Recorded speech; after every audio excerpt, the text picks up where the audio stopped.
Guys, welcome. Thanks for joining us. We just arrived in Columbus. Coach Schmetzer will start fielding some questions. Why don't we start with Tim Booth from the Associated Press? Thanks, Matt. Hi, Brian. How are you? Good. Hey, one of the threads that kind of runs through these two franchises is Siggy's influence on the two teams. I'm wondering if you could maybe speak to, from your experience with Sig, his views on his time in Columbus, and then from your viewpoint, him establishing the foundation in Seattle and how vital that was to the success you guys have had. Thank you, Tim, for that layup of a first question. I love talking about Zig, so that's an easy one for me. Another common thread might be Ezra Hendrickson, because he was with Zig a long time, and certainly Zig was up here. I mean, that's another Columbus Seattle thread. But obviously, when you look at that team when Ziggy first started, I mean, these are all just stories. Excuse me. He talked about how he came in, he had a rebuilding project. It took him a couple years to get going, and that last year everything came together in 2008, and it was a great way to send him our direction, and have him start our franchise after the success he had in Columbus. And then obviously you guys know the rest of the story. I had a long 7 years and studied what he did, why he did, asked him questions. He always had fond memories of Columbus. He always liked coming back here. He had friends here. He'd made friends here, and it was a good time in his career. So love that he's been a part of both franchises. Sad that he's not here to witness this, but life is moving on. Next question will go to Jada Evans of the Seattle Times.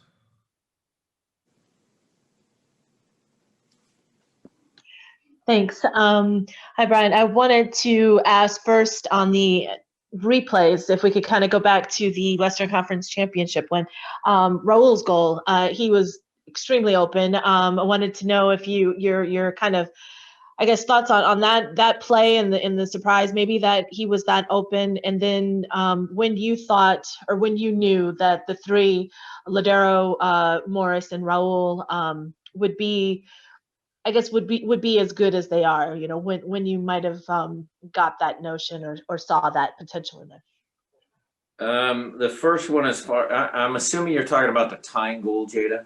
Yes, the equalizer with Raul, yeah. Look, we've been in many situations where we've been in the opposite end of that. Sometimes your team is clinging to a lead and something happens, a corner kick, a set piece, even during the run of play, and the defenders all focus, where the ball is, because that's where the danger is. And I think what happened on that play, we had pushed enough numbers inside the penalty box because we were desperate to score. Might have had 7, 8 guys in there. And so Raul lets all the big guys do all the heavy lifting. He floats to different spots, on top of the goalkeeper, back post. Sometimes he'll even stay at the penalty spot, and he'll try and pick up all those loose pieces after the big guys challenge for the ball. So it's, again, just credit to Raul's instincts that he found himself that open inside the box, and, just a little bit of desperate defending by Minnesota. As far as the three guys and when they were good, I mean, we knew Jordan was good a long time ago when he was playing for our academy. We knew Nico was good the moment he stepped on the field for us, and watch him at Boca.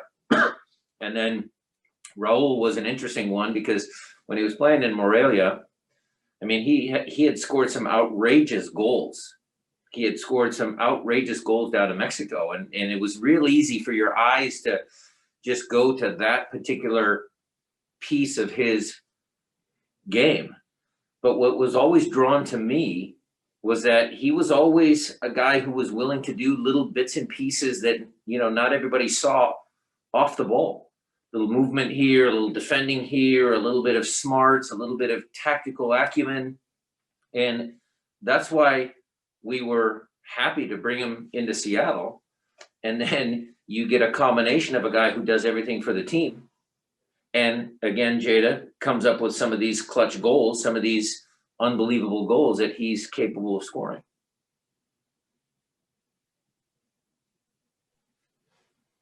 Next, we'll go to Adam Jardy from the Columbus Dispatch. Hi there. Thanks for taking the time to do this. There was a press conference with Caleb Porter earlier, and he was asked about the opportunity to play against Seattle in the championship, and his response was, quote, I told the guys I wouldn't want it any different. If we're going to win a championship on our home field, I want to do it against the best team. Certainly the Seattle Sounders are the best team, hopefully next to us. I know you guys have established quite a culture, and you obviously had a run of success here in MLS Cup. But when the opposing coach is talking about you in that manner, I guess I just wonder what that means to you, I guess, and maybe your response to that, and where you think you guys are as far as establishing yourselves as a dynasty. Well, off the cuff, I would say thank you, Caleb, for saying those nice words. I mean, in the beginning, Caleb and I might have butted heads, but as the years have progressed, I mean, we've softened up I've softened up my old age.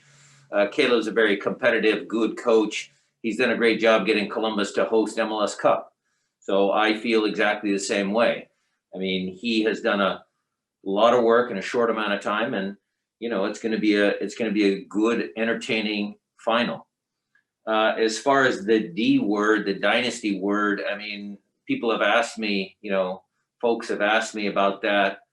And, the Storm, the women's basketball team, has won 4. The Seahawks have won 1. We've won a couple. I mean, it's like, I wouldn't quite put us into that dynasty category yet until there's a couple more. I mean, we're storm chasers, if you want to say something cute. But it's the flip side of that is I am very proud of the success that we have had, because MLS is a league filled with parity. I mean, you go back, the last group that was able to do it was the Galaxy, back in the early 2010s, 2011, 2012, somewhere in there, 14, I think, they ended that run. And it's impressive what the Galaxy did. But now, ever since then, it's been a different champion each year. And so we understand how hard it is just to put yourself in a position to, be back-to-back champions. And, we're not going to take this chance for granted. Thank you. All right, next we'll go with Matt Pence from The Athletic. Coach, you mentioned being able to learn from Ziggy for those 7 years. I was curious as to whether you could give an example of something that you took from him that you still use today, whether that's any kind of lesson or how you interact with the players or anything that kind of calls back to his influence. There was a lot of them, Matt. I mean, there's far too many for me to list. I mean, it was all the details, the small things. Ziggy was an accountant. He was good with numbers, so he could always remember things. He was a good people person. He was a really nice man. When you talk to Zig, he was a really nice man. So his people skills were good. I mean, there was a lot of things I learned. It was always just, it's the same exercise that I think I've told you before, Matt, is I wasn't quite that young, but as a young coach, I was a younger coach in MLS, having the ability to just sit back and ask yourself this question, okay, why did Ziggy do that? That was a great learning resource for me to understand how things work, how he did things. And then I was able to formulate my own processes based on everything that I saw and heard through my experiences being an assistant. Jeremiah O'Shan, Sounder at Heart. You mentioned your relationship with Caleb. How has that evolved over the years? And Zach Awani mentioned there was some interaction that you two had at a coaching clinic that maybe softened up that relationship a little bit. Yes, we actually did. We did our pro coaching course together, and that was certainly an opportunity to get to know him on a more personal level. And that was certainly one of them. But just, as a new coach, I get to know people.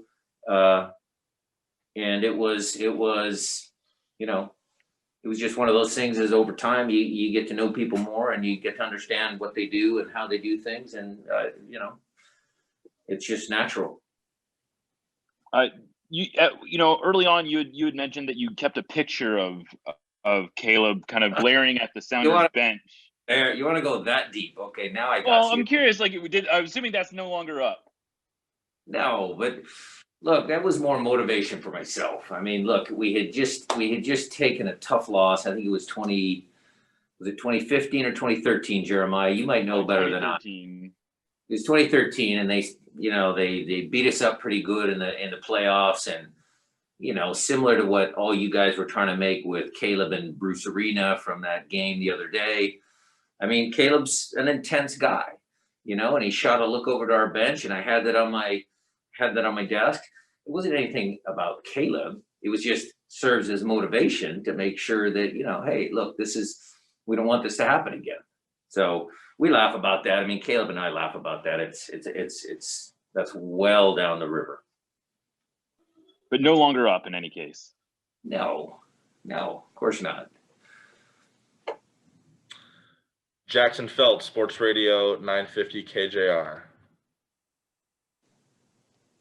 Hey, Coach, question for you in terms of the strategy for this game. Based on what Caleb likes to do with his fullbacks and use those wings attacking, how does that change how you guys are going to use on the wings, and specifically who you're going to start there at your fullback spots? Well, really, Jackson? I mean, you're a Seattle guy and you're trying to tip my lineup. Just in terms of the strategy then, and how much you're going to look to try to get burn them down the wings if they try to get up on you. Well, we can burn them down the wings whether we start Alex or Kelvin or Nuhu or Brad or whatever. We can still do that. I mean, our style of play is not going. I'll answer your question. Our style of play is not going to alter dramatically for this contest. We always try and impose our will on our opponents. Sometimes we make slight adjustments because they have a talented player, two talented players in holding midfield spots that make the game for them. Obviously, Zelarayan is a tremendous player. Jazi Zardes is a different striker than Lud was for Minnesota.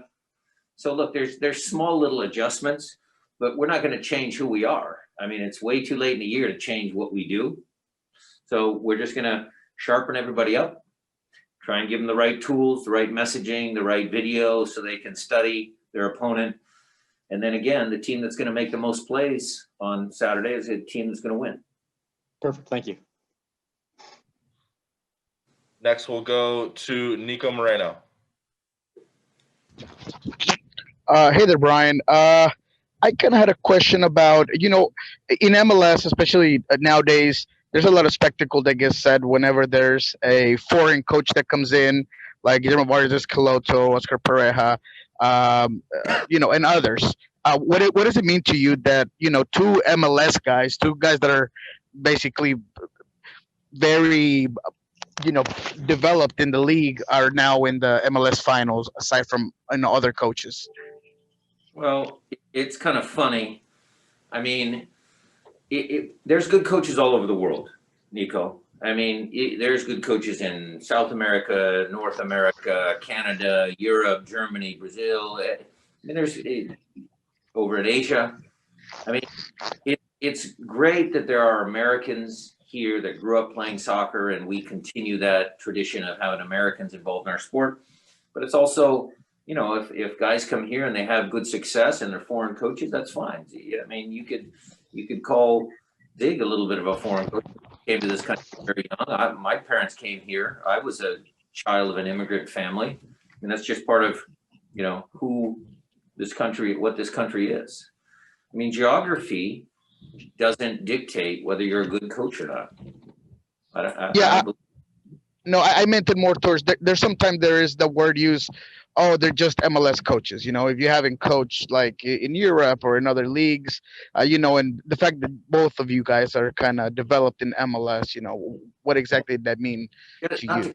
Not to cut you off, Nico, but Jesse Marsh is having success, and he's an American coach. It's going to happen. It will happen.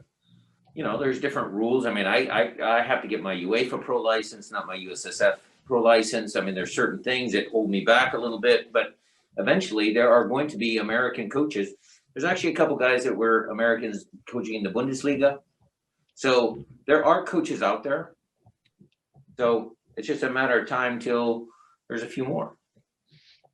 And now, when it comes to the whole dynasty thing that we're not going to touch, however, when you look around that locker room and you see guys that you've had from the very 2016 title, like Christian, like Steph, like Jordan Morris, what does that say to you, you know, as a coach that you've worked with these guys and now you're going to be in your fourth final?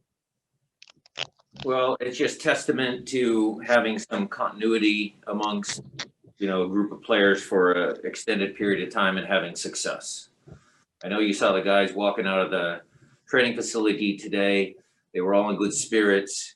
It's a professional group. They know what to do. They've been here to MLS Cup before. Nothing is going to surprise them. Again, it's just whoever on Saturday is going to play up to their potential will have a great chance to win the game. Thanks, Coach. Charles Bohm, why don't you take the next one? Hey, Brian, question for you about Jordan Morris.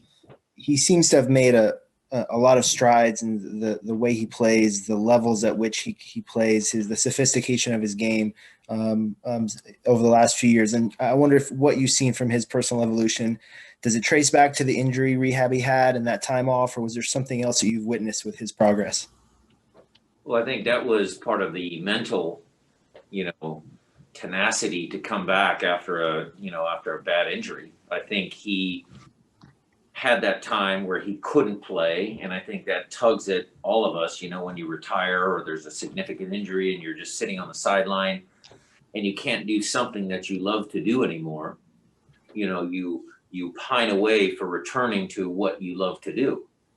And so in Jordan's case, he was able to, number one, come back from the ACL.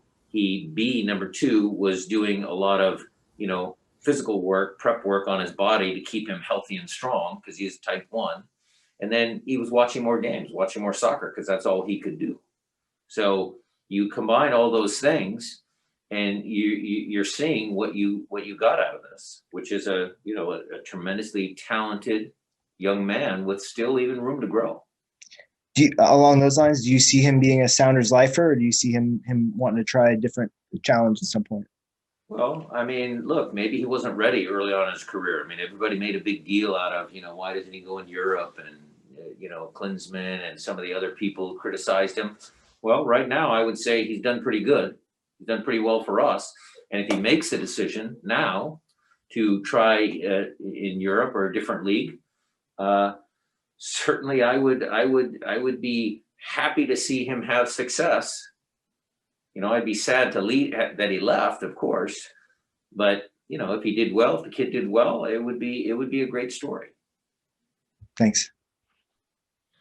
Got time for a couple more here, one or two tops. Masvita, why don't you take the next one? Yeah, Brian, you talked about the culture, the consistency of the team and the squad, but how have you been able to do that? Without going to every single little thing, but how have you been able to build that culture?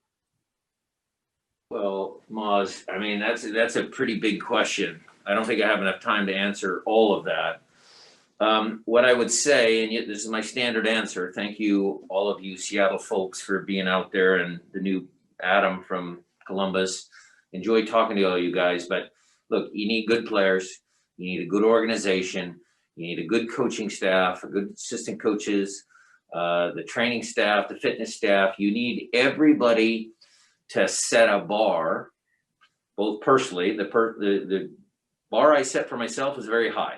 And then you have the groups of people that do the same thing. They set their bar very high. And then you look to achieve that success, that bar, if everybody's working at it in that same fashion. You know, you get more success than failure. And I've just been blessed with, you know, having great assistant coaches. They are tremendous. Preki, Gonzo, Jimmy, Tommy, they've been great. The staff, you know, Chris Cornish has kept us safe, the medical staff, Adam Owen, Sean, all the fitness guys, you know, the organization top to bottom from Adrian all the way down to Nolan Meyer. I mean, they've all been great. So credit to the organization. Hey, Brian, March 8th was a long time ago. How much do you take from that game? Do you use that? And lots changed. We looked at the lineups and then that was it. That was a long time ago. That seems like ages ago, Maz. Thank you. Jason Mitchell. Hey, Coach. After the match the other night, I asked you about the timing of your substitutions, and you said that you're a fundamentally more conservative coach. I'm wondering what you attribute that philosophy to, if that's an extension of your own personality, or if there are particular mentors who influenced your thinking in that area.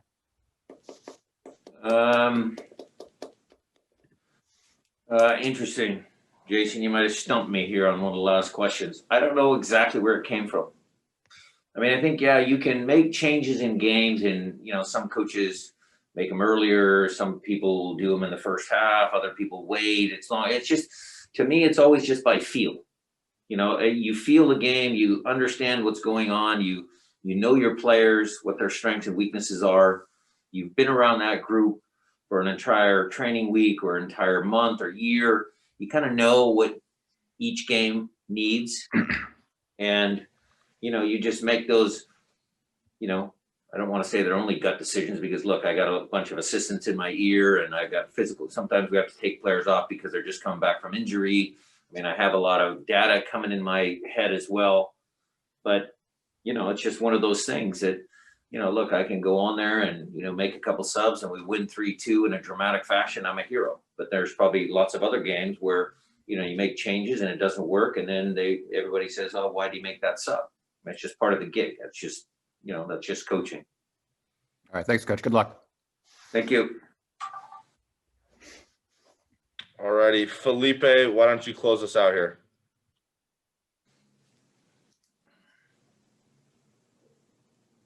I would like to ask you, how your feelings have changed since the first time you coach in an MLS Cup Final? Have they changed or still the same anxiety, or how you process that? So you're asking me about my feelings coaching in an MLS Cup Final. Well, I would say that It's the first time, sorry. The first time. Well, the first time I was excited. I'm excited now. That's the same. I get anxious. Yes, I'd like the game to come. I know we have to do all the preparation and all of that, but yeah, you want the game to come. You want the game to start because you want to compete. You want to see if your team can do well. But, going through it a couple times, it does give you a little more calmness. It does give you a little bit more perspective. You've seen certain things. You've, prepared. The preparation is something that you've already, what you know. So in all those little details, I think it's been a little bit calmer, but I'm still excited for the game. It's going to be a great match.